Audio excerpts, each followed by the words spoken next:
Avec cette vidéo, on va débuter l'étude de l'annexe N de mes notes de cours. Annexe N qui s'intitule « Les outils mathématiques, les vecteurs ». Donc, c'est un annexe. Normalement, c'est une notion générale. Souvent, je dis que c'est des mises à niveau pour s'assurer que tout le monde a les mêmes connaissances de base. Mais dans ce cas-ci, c'est un annexe extrêmement important. C'est plus qu'une mise à niveau.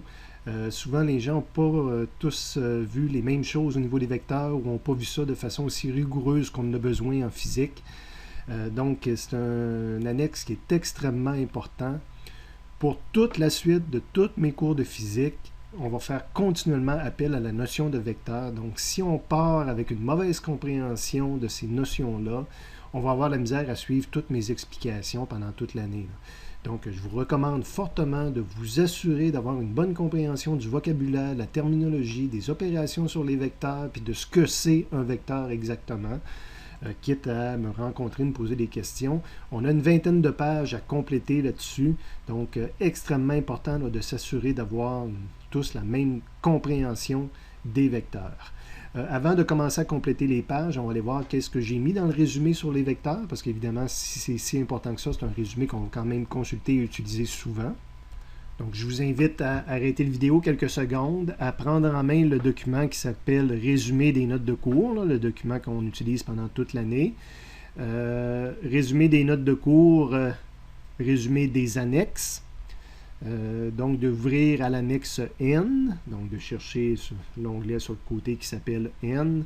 Donc, c'est les résumés, les outils mathématiques et les vecteurs. Donc, on voit que dans le résumé, au moins, on va le voir tout à l'heure dans les vidéos, là, que je vais avoir fait la différence entre deux grands types de grandeur physique, les grandeurs de type scalaire, exemple volume, puis les grandeurs de type vectoriel, les vecteurs. De quelle façon qu'on va les représenter sur nos schémas de physique, de quelle façon on va les identifier sur nos schémas de physique. On va définir ce que c'est le module d'un vecteur. Donc, j'ai des rappels de tout ça sur le résumé si jamais on a un oubli. Donc, qu'est-ce que le module d'un vecteur? Puis comment est-ce qu'on écrit ça mathématiquement? Qu'est-ce que l'orientation d'un vecteur? Qu'est-ce qu'une autre façon d'écrire le module et l'orientation d'un vecteur selon un axe de référence? Donc, on va parler de tout ça. Et vous l'avez sur le résumé, là, si on oublie pendant la session. Des vecteurs, on va voir que ça s'additionne. On va voir que les opérations sur les vecteurs, c'est pas la même chose que des opérations algébriques conventionnelles. Donc, on appelle ça l'algèbre vectorielle. Donc, c'est un algèbre qui est différente du genre d'addition, soustraction et multiplication qu'on a l'habitude de faire. Donc, on va tout voir ça dans mes notes de cours, mais vous avez quelque chose sur le résumé pour vous aider. Évidemment, les vecteurs, on va faire, dans le cadre des cours de physique, souvent deux dimensions, x, y. Donc, ça se représente en deux dimensions. Encore une fois, là, qu'est-ce que le vecteur, ses composantes selon x, selon y, sa longueur. Donc, on va tout expliquer ça dans nos notes de cours, mais on l'a sur le résumé.